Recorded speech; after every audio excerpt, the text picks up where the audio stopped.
అధిష్టానం సరికొత్త వార్తల ప్రపంచం. అధిష్టానం వాక్ స్వతంత్ర ప్రజాబలం. వెల్కమ్ టు అధిష్టానం టీవీ. ముందుగా బులెటిన్లో హెడ్లైన్స్. డిఎస్సిపై సభ్యులు అడిగిన పలు ప్రశ్నలకు విద్యాశాఖ మంత్రి నారా లోకేష్ సమాధానం.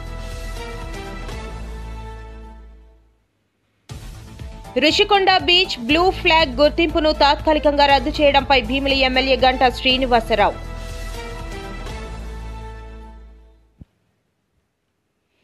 గత ప్రభుత్వ హయాంలో గంజాయి సాగు రవాణా విచ్చలవిడిగా జరిగింది. ఏపీ హోంశాఖ. పలు పథకాలపై సవాళ్లు ప్రతి సవాళ్లు విసురుకున్న టీడీపీ మరియు వైసీపీ. గిరిజనుల సమస్యలపై సమాధానం చెప్పిన ఎమ్మెల్యే గుమ్మడి సంధ్యారాణి. నారా లోకేష్ ను అదుపులో పెట్టలేకపోతే రానున్న రోజుల్లో చంద్రబాబు తప్పకుండా తగిన మూల్యం. అసంఘటిత రంగ కార్మికులు ఎదుర్కొంటున్న సమస్యలపై జీవీఎంసీ గాంధీ విగ్రహం వద్ద ధర్నా. చంద్రబాబు కూటమి పార్టీలకు మాత్రమే ముఖ్యమంత్రి. వైసీపీ నేత అనంత మండిపాటు. ఏపీ అసెంబ్లీలో ప్రశ్నోత్తరాలలో భాగంగా పాఠశాలలో ప్రహారీల నిర్మాణం, డిఎస్సిపై సభ్యులు అడిగిన పలు ప్రశ్నలకు విద్యాశాఖ మంత్రి నారా లోకేష్ సమాధానం ఇచ్చారు. ఇన్ఫ్రాస్ట్రక్చర్ పైన కూడా గడిచిన పేరెంట్ టీచర్ మీటింగ్లో స్టార్ రేటింగ్ అనేది ఏర్పాటు చేశారు అధ్యక్ష. ఒక పక్కన ఇన్ఫ్రాస్ట్రక్చర్ పైన, ఇంకో పక్కన ఎడ్యుకేషన్ అవుట్కమ్స్ పైన, రెండింటిపైన ఏర్పాటు చేసి ఈరోజు కూడా నేను రివ్యూ చేసినప్పుడు ఏ పాఠశాలలో అయితే 1 స్టార్ 2 స్టార్లోనే అంటే బేసిక్ ఇన్ఫ్రాస్ట్రక్చర్ ఎక్కడైతే లేదో ముందల అదంతా అప్గ్రేడ్ చేయాల లక్ష్యంతో మన ప్రభుత్వం పనిచేస్తుందని గౌరవ సభ్యులు నేను తెలియజేస్తున్నాను. పెద్ద సభ్యులు అన్నట్టు leak proof buildings, basic benches, fresh paint of మన కోట్ ఆఫ్ పెయింట్, టాయిలెట్స్, తాగునీరు, బేసిక్స్ ముందర ఫోకస్ చేయాలనే లక్ష్యంతో మన ప్రభుత్వం ఈ కార్యక్రమం చేపడుతుందని గౌరవ సభ్యులు తెలియజేస్తున్నారు అధ్యక్ష. ఎటువో ఈరోజు సాయంత్రం గౌరవ సభ్యులందరితో కూడా ఒక సమావేశం ఏర్పాటు చేసుకున్నారు అధ్యక్ష. గత ప్రభుత్వం 117 జీవోని తీసుకొచ్చి ప్రభుత్వ విద్య పిల్లలకి, అది నిరుపేద కుటుంబాలకి దూరం చేసిన విషయం మన అందరూ తెలిసిన విషయమే. గత ప్రభుత్వ చేతకాంతనం వల్ల ప్రభుత్వ పాఠశాలలో దాదాపు 12 లక్షల మంది విద్యార్థులు తగ్గిపోయారు అధ్యక్ష. 12 లక్షల మంది విద్యార్థులు తగ్గిపోతాం జరిగింది అధ్యక్ష. అందుకే దానికి ఒక ఆల్టర్నేటివ్ ఏర్పాటు చేయాలని దానిపైన ప్రజాప్రతినిధులతో చర్చించి, అదేవిధంగా పక్కన సంఘాలతో కూడా ఒక రౌండ్ చర్చ జరిగింది అధ్యక్ష. ఆ ఆల్టర్నేటివ్ పైన కూడా మేము చర్చిస్తాం జరుగుతుంది.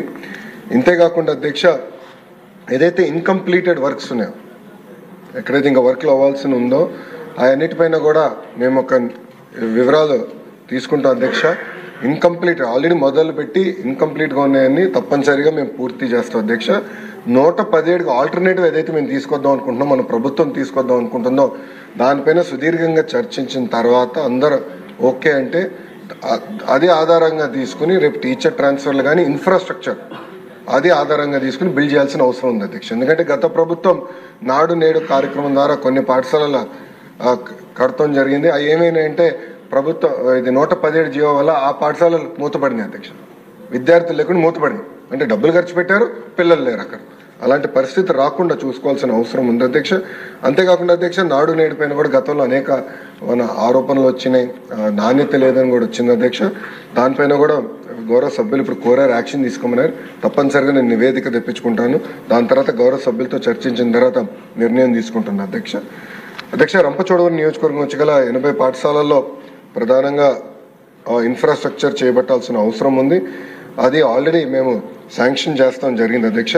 ఆ స్కీమ్ అనేది ఉంది, ఆల్రెడీ అక్కడ కార్యక్రమాలు ప్రతిపాదిస్తాం జరిగింది అధ్యక్ష. ఇంకో పక్కన కేజీబీవీకి వచ్చే గల 100% ప్రహరీ గోడలు మేము పూర్తి చేస్తాం. ప్రతి కేజీబీవీకి ప్రహరీ కూడా మనం పూర్తి చేస్తాం. అది కూడా ఈ సంవత్సరం డిసెంబర్ లోపల పూర్తి చేస్తామని గౌరవ సభ్యులకి నేను తెలియజేస్తున్నాను. అంతేకాకుండా సీసీటీవీ ఎడిక్వేట్ లైటింగ్ కూడా ఏర్పాటు చేసే బాధ్యత మేము తీసుకుంటాం అధ్యక్ష. అది గతంలో కూడా నాకు రిషికొండ బీచ్ బ్లూ ఫ్లాగ్ గుర్తింపును తాత్కాలికంగా రద్దు చేయడంపై భీమిలి ఎమ్మెల్యే గంటా శ్రీనివాసరావు అసెంబ్లీలో ప్రస్తావించారు.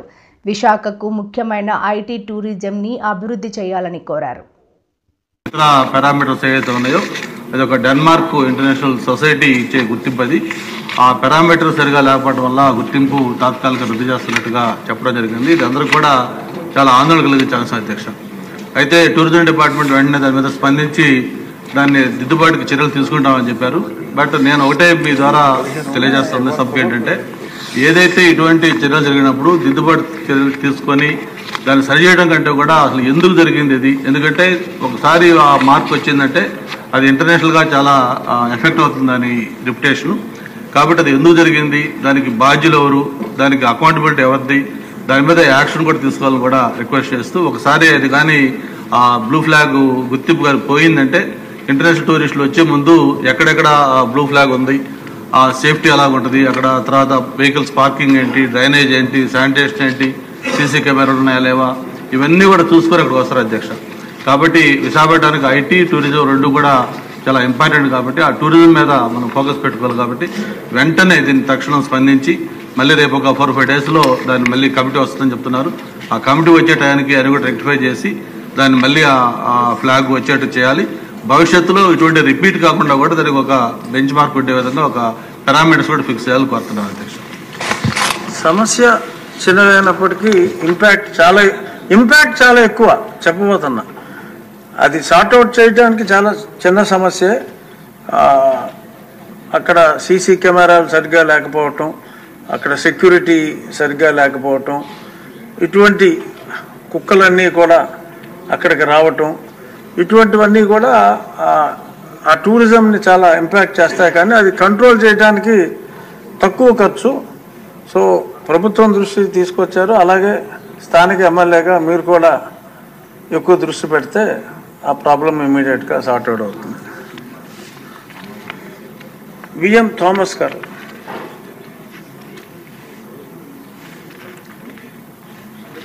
అధ్యక్ష, మాది రూరల్ ఏరియా అధ్యక్ష. ఇక్కడ పవర్ కట్ చేసిన దండిగా ఉంది అధ్యక్ష. మెయిన్గా చూసామంటే బాలగంగనపల్లిలో ఆల్రెడీ గత గవర్నమెంట్లో టెండర్ వేసి 2 33/11 kV శాంక్షన్ అయింది అధ్యక్ష. ఒకటి వచ్చి బాలగంగనపల్లి అట్ గంగాధర నెల్లూరు, ఇంకొకటి వచ్చి గాజంకి అట్ కార్వేట్ నగరం అధ్యక్ష. ఈ టెండర్ పిలిచిన తర్వాత అది అట్లనే పెండింగ్ అయిపోయింది అధ్యక్ష. ఇక్కడ ఇది పవర్ సరిగా రావడం లేదు కాబట్టి చాలా ఇబ్బంది పడుతున్నారు అధ్యక్ష. ఇమీడియట్ గా మాకు ఇది శాంక్షన్ చేయాలని చెప్పేసి మీ ద్వారా మంత్రి గారిని రిక్వెస్ట్ చేస్తున్నాను అధ్యక్ష. ఇంకొకటి కూడా ఒక 4 రిక్వైర్మెంట్ ఉంది అధ్యక్ష. ఒకటి వచ్చి కండేపల్లి అనేది జీడి నెల్లూరులో, అదేవిధంగా పుల్లూరు, అదేవిధంగా లంకేపల్లి, ఇవి కూడా ఒకటి వచ్చి ఎస్ఆర్పురం మండలంలో, ఒకటి జీడి నెల్లూరులో, ఒకటి పెనుమూరులో ఉంది అధ్యక్ష. ఇవి ఇమీడియట్ గా శాంక్షన్ చేస్తే ఇక్కడ అందరూ కూడా వ్యవసాయం పైన ఆధారపడి ఉన్నారు కాబట్టి ఖచ్చితంగా ఇది చాలా యూస్ఫుల్ గా ఉంటుందని చెప్పేసి మీ గత ప్రభుత్వ హయాంలో గంజాయి సాగు రవాణా విచ్చలవిడిగా జరిగిందని ఏపీ హోంశాఖ మంత్రి అనిత అన్నారు. అసెంబ్లీ సమయంలో గంజాయి డ్రగ్స్ను నియంత్రించేందుకు తీసుకుంటున్న చర్యలపై సభ్యులు అడిగిన ప్రశ్నలకు ఆమె సమాధానమిచ్చారు. అదేవిధంగా డ్రగ్స్ అరికట్టాలి అనే ఏకైక ఉద్దేశంతో గౌరవ చంద్రబాబు నాయుడు గారు సీఎం గారు ఒక ఏర్పాటు చేసుకుని ఈగల్ అని ఒక సపరేట్గా ఒక వింగ్ను కూడా ఏర్పాటు చేయడం జరిగింది అధ్యక్ష. దానికి ఆంధ్రప్రదేశ్ ప్రభుత్వం కూడా జీవోఎంఎస్ నెంబర్ 145 మొన్నకు ఇచ్చారు అధ్యక్ష. మొన్న బడ్జెట్లో కూడా ఈగల్కి సపరేట్గా ఒక బడ్జెట్ని కూడా కేటాయించారు అధ్యక్ష. ఒక IG level officer and DIG level ఆఫీసర్ని ఏర్పాటు చేసి ఒక టీంని ఏర్పాటు చేయడమే కాకుండా ప్రతి జిల్లాలోని కూడా ఈగల్ టీమ్స్ని ఏర్పాటు చేయడం, అదేవిధంగా నార్కోటిక్ పోలీస్ స్టేషన్స్ని ప్రతి జిల్లాలో సుమారుగా 26 జిల్లాల్లోనూ కూడా అధ్యక్ష నార్కోటిక్ కంట్రోల్ సెల్స్ని ఏర్పాటు చేయడం కూడా జరిగింది అధ్యక్ష. ఇందాక మన సభ్యులు మాట్లాడుతున్నప్పుడు 11,000 ఎకరాల నుంచి మనకు 100 ఎకరాల వరకు రావటం అనేది సంతోషంగా ఉంది అని చెప్పారు. దీన్ని కూడా ఎలా కంట్రోల్ చేయాలి, దానికి సంబంధించిన ప్రతి ఇన్ఫర్మేషన్ కూడా డిపార్ట్మెంట్ వాళ్ళ దగ్గర ఉంటుందని చెప్పారు అధ్యక్ష. అది ఉండటానికి నిజంగా ఒక 20 హాట్స్పాట్లను కూడా ఈగల్ టీమ్ అదేవిధంగా డిపార్ట్మెంట్ వాళ్ళందరూ కూడా ఐడెంటిఫై చేశారు అధ్యక్ష. సుమారుగా మనం చూసుకుంటే అధ్యక్ష నెంబర్ ఆఫ్ విలేజెస్ చూసుకుంటే దగ్గర 7 విలేజెస్లో అధ్యక్ష 375 అంటే మండలాల్లో 7 మండలాల్లో 375 విలేజెస్లో ఈ హాట్స్పాట్స్ని గుర్తించి కల్టివేషన్ చేయకుండా తీసుకునే బాధ్యతను కూడా తీసుకున్నారు అధ్యక్ష. ఒక ఎగ్జాంపుల్ చెప్పాలి అధ్యక్ష, 359 ఫ్యామిలీస్ ఇందులోని గత కొన్ని సంవత్సరాలుగా వీళ్ళు హ్యాబిచువల్ అఫెండర్స్ అధ్యక్ష. కల్టివేషన్ చేస్తూనే ఉంటారు. ఎంతమంది చెప్పనేయండి, ఎన్ని చేయనియండి, వాళ్ళు అక్కడ కల్టివేషన్ చేస్తూనే ఉంటారనమాట. మన గవర్నమెంట్ వచ్చిన తర్వాత 359 ఫ్యామిలీస్ని కూడా ఐడెంటిఫై చేసి వాళ్ళకి ఆల్టర్నేట్ క్రాప్స్ ఇచ్చి ఈ సంవత్సరం ఒక ప్లాంట్ కూడా వేసుకునే పరిస్థితి లేకుండా వాళ్ళని మోటివేట్ చేసుకుని వాళ్ళు మన కంట్రోల్లో పెట్టుకునే పరిస్థితి వచ్చింది అధ్యక్ష. దీనికి చెప్పేది ఏంటంటే ఏ రకంగా తగ్గించారు 11,000 ఎకరాల నుంచి 100 ఎకరాల వరకు అని చెప్పడానికి ఇది ఒక ఎగ్జాంపుల్గా చెప్తున్నాం అధ్యక్ష.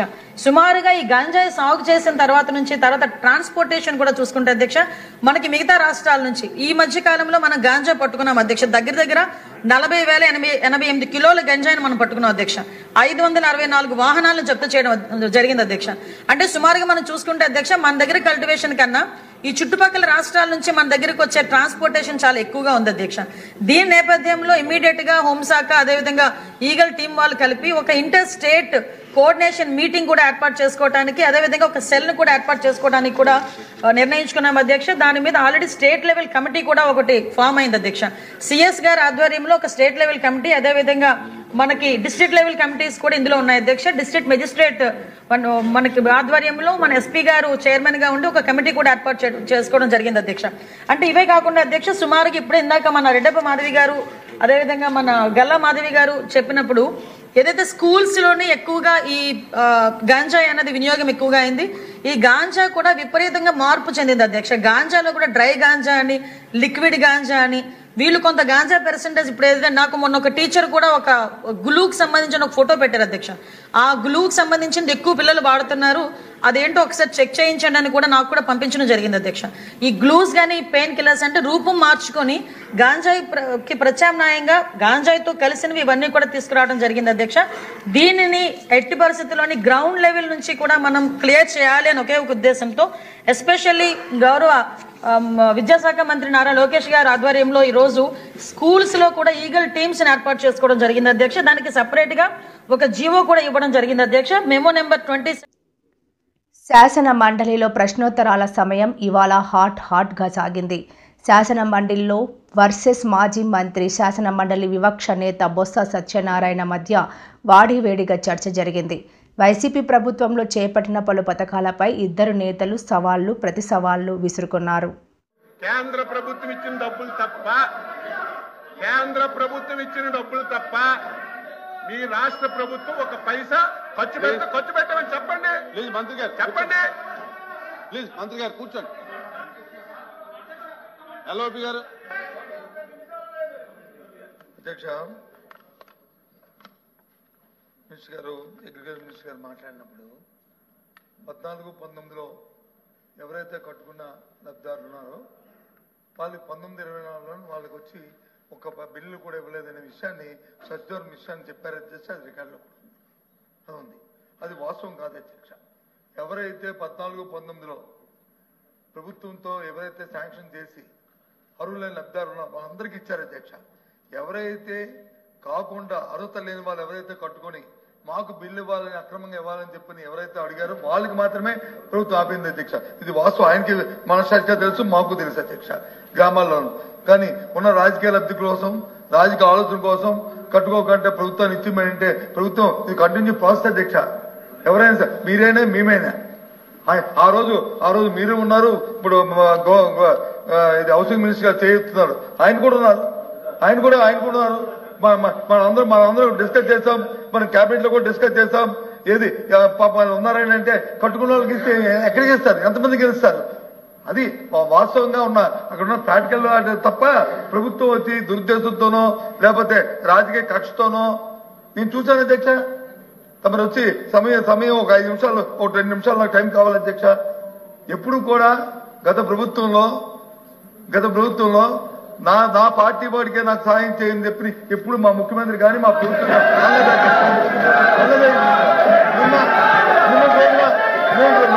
సాక్షాత్తు రాజ్యాంగ పదవి ముఖ్యమంత్రి గారు మాటలు తీసుకుంటే సిగ్గుపడాలి అధ్యక్ష. సిగ్గుపడాలి, ఈ వ్యవస్థ సిగ్గుపడాలి అధ్యక్ష. లబ్ధిదారుడికి వచ్చి పార్టీ అంట కడతారు అధ్యక్ష. ఎవరైతే అర్హులున్నారో అర్హులైన వాడికి వచ్చి ప్రతి కార్యక్రమం అందించి ఏర్పాటుని చూడవలసిన బాధ్యత రాజ్యాంగబద్ధంగా ప్రమాణ స్వీకారం చేయవచ్చాం. రాజకీయ దేశాలకు అతీతంగా, పార్టీలకు అతీతంగా మేము వచ్చి కార్యక్రమం చేస్తాం వచ్చిన వ్యక్తులు ఇవాళ వచ్చి సభలో వచ్చి ప్రైవేట్ మా తాలూకా పార్టీ మీటింగ్ లో వచ్చి ఎవరికి చేద్దాం వైరల్ అవుతుంటే దాని మీద వివరణ ఇవ్వాల్సిన ముఖ్యమంత్రి కార్యాలయం వివరణ ఇవ్వాల్సిన అవసరం లేదా అధ్యక్ష? ఆ మంత్రి గారిని రిక్వెస్ట్ చేస్తాను ఇప్పుడైనా సరే చెప్పండి, ఈ లబ్ధిదారు దగ్గర రాజకీయాలు ఉండకూడదని చెప్పండి. ఎప్పుడో కార్యక్రమం చేయాలి అధ్యక్ష? ఇదేమైనా సొంత ఆస్తి అధ్యక్ష? లేకపోతే ఇదేమైనా మన సొంత ఆస్తి? ప్రజల పనులతో మనం ప్రభుత్వం నడుపుతున్నాం, ప్రభుత్వాలుగా సంపత్తులు ప్రభుత్వం ప్రభుత్వం నడుపుతున్నాం. ఈ కార్యక్రమం ఏ రకంగా మారుతారు అధ్యక్ష? ముఖ్యమంత్రి గారు ఏ రకంగా మీరు చెప్తారు అధ్యక్ష? మళ్ళీ దానికి వచ్చి ఒత్తాస పలుకుతూ మీరు చెప్తున్నారు అధ్యక్ష. మా ప్రభుత్వంలో గత 5 సంవత్సరాల్లో రాగద్వేషాలకు అతీతంగా, పార్టీలకు అతీతంగా ఎవరైతే అర్హులుగా లబ్ధాడు ప్రతి అర్హుడైన ప్రతి వారికి సాయం చేశాం అధ్యక్ష. అంతే తప్ప ఆలోచించుకొని మీ ముఖ్యమంత్రి చెప్పండి, ఆ విషయాలు మాట్లాడద్దు, అది ప్రజలు వచ్చి ఏమనుకుంటారు అని చెప్పండి. అది చాలా తప్పు అధ్యక్ష. అచ్చెన్నాయుడు గారు నిన్న అధ్యక్ష 1 minute అధ్యక్ష 1 minute అచ్చెన్నాయుడు గారు ఇప్పుడు ఏదో నిన్న ముఖ్యమంత్రి గారు పార్టీ వాళ్ళకి చెయ్యొద్దు అన్నారని చెప్పి ఏదో రాంగ్ ఇంప్రెషన్ పెట్టారు అధ్యక్ష. అధ్యక్ష అధ్యక్ష ఈరోజు అసెంబ్లీలో గిరిజనుల సమస్యలపై సమాధానం చెప్పిన ఎమ్మెల్యే గుమ్మడి సంధ్యారాణి చేయలేదు, మొదలు పెడితే మధ్యలో ఆపేశారు అధ్యక్ష. కూటమి ప్రభుత్వంపై అప్పుడు శ్రీకాకుళం జిల్లాలో ఉన్నటువంటి ఐటీఐ గురించి అందరూ కూడా ఆశలు పెంచుకున్నారు అధ్యక్ష. కానీ ఇప్పుడు మన ప్రభుత్వం వచ్చిన తర్వాత గౌరవ ముఖ్యమంత్రి చంద్రబాబు నాయుడు గారు ఈ ప్రతిపాదనని మన ఫైనాన్స్కి పంపించడం జరిగింది అధ్యక్ష. మిలియాపుట్టులో ఐటీడీ ఏర్పాటు చేద్దామనే ఉద్దేశంతో మనం ప్రతిపాదన పంపించాం అధ్యక్ష. అయితే ఇప్పటికీ కూడా 20 మండలాలు ఏవైతే ఉన్నాయో సీతంపేటకు రావడం వెళ్ళడం జరుగుతుంది అధ్యక్ష. గౌరవ సభ్యులు ఆందోళన చెందిన విధంగా మిగిలిన 16 మండలాలని వదిలేలేదు అధ్యక్ష. వాళ్ళకి ఏ విషయం కావాలి అన్నా, ఎందుకంటే గౌరవ ముఖ్యమంత్రి చంద్రబాబు నాయుడు గారు వచ్చిన తర్వాతనే గిరిజనులకు రహదారి సౌకర్యాలు వస్తున్నాయి, సప్లై నిధులు వస్తున్నాయి, అలాగే మనకి ట్రైకార్ లోన్లు వస్తున్నాయి అధ్యక్ష. అలాగే విద్యార్థులు ఎవరైతే ఉన్నారో ఐటీడీఎస్ స్కూల్స్ చదువుకున్న విద్యార్థులందరికీ కూడా స్కాలర్షిప్లు కానీ వాళ్ళకి వస్తున్నటువంటి అన్ని సౌకర్యాలు ఇప్పుడు వస్తున్నాయి అధ్యక్ష. కాబట్టి మన వాళ్ళందరూ కూడా ఇప్పుడు ఎవరైతే గౌరవ సభ్యులు అందరూ అడిగారో వాళ్ళందరికీ కూడా నేను ఒక విజ్ఞప్తి చేస్తున్నాను అధ్యక్ష. ఖచ్చితంగా మీ గిరిజన మండలాల్లో ఉన్నటువంటి గిరిజనుల్ని ఐటీడీఏకి ప్రజెంట్ సీతంపేట ఐటీడీఏకి పంపించండి. అక్కడ ఖచ్చితంగా అన్ని రకాలైనటువంటి రాష్ట్రంలో ఉన్నటువంటి గిరిజనులందరికీ ఏ విధంగా అయితే సౌకర్యాలు సేవలు జరుగుతున్నాయో అక్కడ కూడా చేస్తామని ప్రభుత్వం ద్వారా తెలియజేస్తున్నాను అధ్యక్ష. Thank you.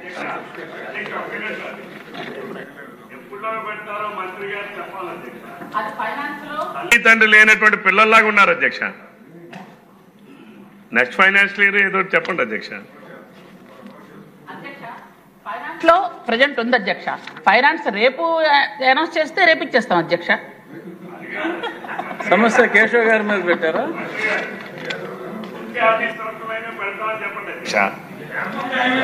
గౌరవ మంత్రి గారు నేను కోరేది కనీసం నెక్స్ట్ ఫైనాన్స్ చెప్పండి. సమాధానం ఏం చెప్పాలో కూడా మీరు చెప్పడం సమంజసం కాదు. నేను ఇమ్మని అడుగుతున్నాను అధ్యక్ష. Next financial year.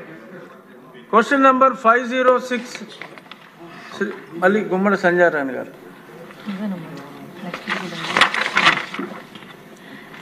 అధ్యక్ష, మొదటి ప్రశ్నకు సమాధానం అవునండి, రెండవ ప్రశ్నకు సమాధానం కూడా అవునండి, మూడవ ప్రశ్నకు సమాధానం టీఎస్పీ ప్రాంతంలో 482 రెవెన్యూ గ్రామాలను షెడ్యూల్ ప్రాంతంలోకి చేర్చే ప్రతిపాదన పరిశీలనలో ఉందండి. చిర్రి బాలరాజు.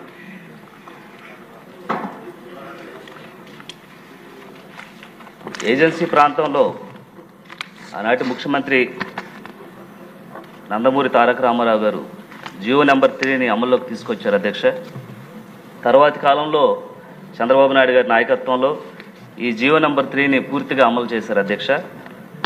గత వైసీపీ ప్రభుత్వంలో నారా లోకేష్ ను అదుపులో పెట్టకపోతే రానున్న రోజుల్లో చంద్రబాబు తప్పకుండా తగిన మూల్యం చెల్లించుకుంటారని లక్ష్మీ పార్వతి తెలిపారు. కమ్మ కులాన్ని ఎంత పొగుడుకున్నాడో, మరి అలాంటి వ్యక్తులు ఓపెన్గా కులాన్ని పెట్టి విమర్శిస్తూ మాట్లాడినటువంటి వ్యక్తుల మీదేమో ఏ కేసులు లేవు. అదేవిధంగా అంతకుముందు లోకేష్ అలాగే తిట్టాడు. ఇన్నిసార్లు జగన్మోహన్ రెడ్డిని ఇష్టం వచ్చినట్లుగా పట్టాభి మొదలుకొని, వంగలపూడి అనిత మొదలుకొని అతి దారుణంగా జనసేన నాయకులు మొదలుకొని భయంకరంగా భారతమ్మ గారిని, విజయమ్మ గారిని, అదేవిధంగా జగన్మోహన్ రెడ్డి గారిని సీఎంగా ఉండగానే అన్ని భయంకరమైన తిట్లు తిట్టారే, మరి మీ మీద ఎన్ని కేసులు పెట్టాలి? అంటే ఈరోజు వ్యవస్థని మీరు ఆఖరి కోర్టు వ్యవస్థను కూడా మీరు తప్పుదారి పట్టించే విధంగా మీ మీద పెట్టిన కేసులు ఏమీ రాకుండా మీరు చేసుకుంటున్నారు. రాష్ట్రాన్ని లూటీ చేశారు. ఈరోజు మరి పాపం ఎప్పుడో అది అన్యాయము, ఇదంతా ఒకే వర్గానికి మరి అవార్డులు ఇస్తున్నారు. అందువల్ల ఈ అవార్డు నేను తీసుకోనంటాం తప్పేమన్నా ఉందా? అసలు భారతరత్న ఇచ్చినటువంటి వాళ్ళు కూడా తిరస్కరించారు భారతదేశంలో. ఎందుకంటే ఈ ప్రభుత్వం ఇచ్చేటువంటి అవార్డులు మాకు అక్కర్లేదు, ఈ ప్రభుత్వం సరైన పరిపాలన నిర్వహించటం లేదని. అలాగే పద్మశ్రీలు, మరి పద్మభూషణ్లు, ఇలాంటివన్నీ ఆఖరికి ఎస్ జానకి గారు కూడా తిరస్కరించారు ఆమెకి పద్మభూషణ్ వస్తే. మరి అలాంటి వాళ్ళందరూ కూడా అదే మాట్లాడారు, సరిగ్గా ఈ ప్రభుత్వ వ్యవహారం సరిగ్గా లేదు కనుక మేము తిరస్కరిస్తున్నామని. ఆ విధంగానే పోసాని కృష్ణమురళి గారు కూడా తనకు వచ్చినటువంటి అవార్డును తిరస్కరిస్తూ న్యాయంగా రాలేదు, ఈ ఒకే వర్గం ఈ విధంగా నిష్పక్షపాతంగా వ్యవహరించకుండా ఈ విధంగా చేస్తుందని చెప్పి ఆయన విమర్శిస్తే, 5 ఏళ్ల నాడు ఎప్పుడో విమర్శిస్తే అది తీసుకొచ్చి ఈరోజు ఆయన మీద కేసు పెట్టి పాపం ఆయనకి ఎన్ని ఆపరేషన్లు అయినాయి అంటే అండి మాకు తెలుసు. అసలు గొంతు పోయింది. ఆయన దాదాపు 1 నెల రోజులు డాక్టర్లు మాట్లాడొద్దని చెప్పారు. అదేవిధంగా ఆపరేషన్లు అయినాయి. అటువంటి అనారోగ్యంతో ఉన్నటువంటి మనిషిని ఈ విధంగా దారుణంగా ఎప్పుడో కేసు ఎక్కడో, అది కూడా మనోభావాలు దెబ్బతిన్నాయట. ఏమయ్యా మీ వల్ల ఎంతమంది మనోభావాలు దెబ్బతిన్నాయి?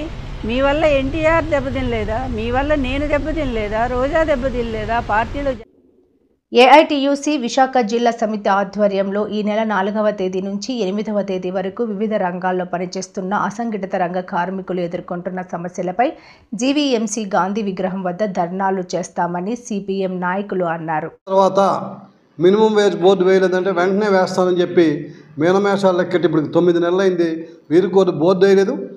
ఇప్పుడు బోర్డు వేయకపోక మొత్తం కార్మిక వర్గాన్ని, అసంఘటిత కార్మిక వర్గాన్ని ప్రైవేటు యాజమాన్యాలు, కాంట్రాక్టర్లు దోచుకు తింటాయి.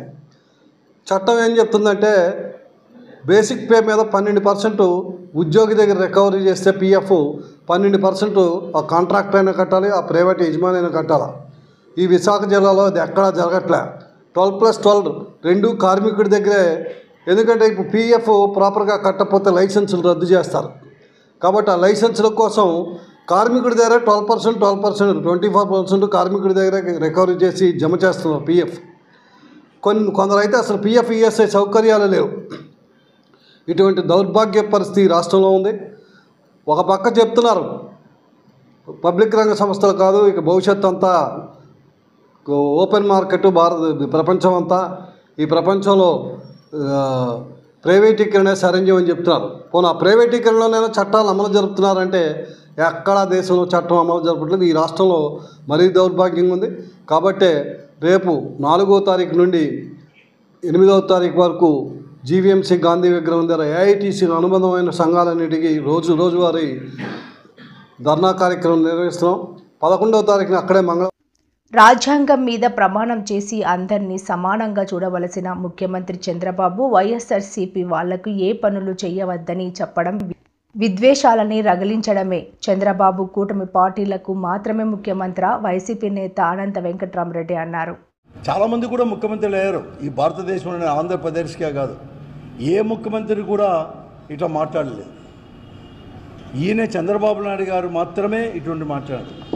ఇదే జగన్మోహన్ రెడ్డి గారు ముఖ్యమంత్రిగా అయినప్పుడు కూడా వెంటనే కూడా సంక్షేమ కార్యక్రమాలు అందిస్తూ ఒకే ఒక మాట చెప్పారు. అధికారులకు కూడా చాలా స్పష్టంగా అధికారికంగానే ముఖ్యమంత్రి హోదాలోనే ప్రతి సంక్షేమ కార్యక్రమం కానీ ఏది కానీ అందరినీ సమానంగా చూడండి.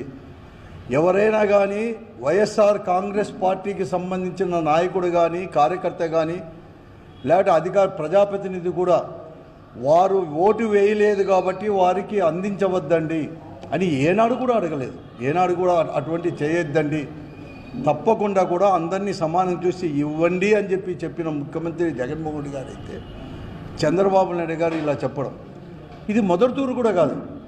2016-17 సంవత్సరంలో అనుకున్నాను ఇతను ముఖ్యమంత్రిగా ఉన్నప్పుడు ఇదే మాట అన్నాడు, మేము వేసిన రోడ్లపైన ఈ వైఎస్ఆర్ కాంగ్రెస్ పార్టీ వాళ్ళు ఎలా నడుస్తారు అని చెప్పేసి మాట కూడా అన్నాడు. కాబట్టి అతను ఇలా మాట్లాడడం కూడా తగదు. ఇతని కుమారుడు లోకేష్ గారు చాలా రాజ్యాంగేతర శక్తులుగా కూడా ఈరోజు కూడా చేస్తున్నారు. రాజ్యాంగబద్ధంగా ప్రమాణ స్వీకారం చేసి అందరినీ సమానం చూడుకోకుండా లోకేష్ గారు ఏమో రెడ్ బుక్ రాజ్యాంగం ప్రకారం నడుస్తాము అని చెప్పి అంటున్నాడు. ఈ కక్షపూరితమైన రాజకీయాలని కూడా ఈ రాష్ట్రంలో కూడా చేస్తూ ఇప్పటికే చాలామందిని ఇతర పార్టీ వారిని సోషల్ మీడియా అని చెప్పేసి ఎప్పుడో 4 సంవత్సరాల కిందట 5-10 సంవత్సరాల కిందట కూడా కేసులు పెట్టి వాళ్ళకు అధికారం ఉందని చెప్పేసి ఈరోజు తీసుకొని వచ్చేసి జైళ్ళకు పంపించే పరిస్థితి కూడా ఈరోజు కక్షపూరితమైన రాజకీయాలు కూడా ఈ రాష్ట్రంలో కూడా చేస్తున్నారు. కాబట్టి ఇది చాలా కూడా తగదు. నేను చంద్రబాబు నాయుడు గారికి నేను అడుగుతా ఉన్నాను, ఈరోజు మీరు చేస్తూనే ఆ రోజే మేము అందరూ కూడా అనుకుంటే మీరు ఉండిందురా అని చెప్పి నేను అనుకున్నాను. కానీ ఎవరికైనా అట్లా అనుకోలేదు.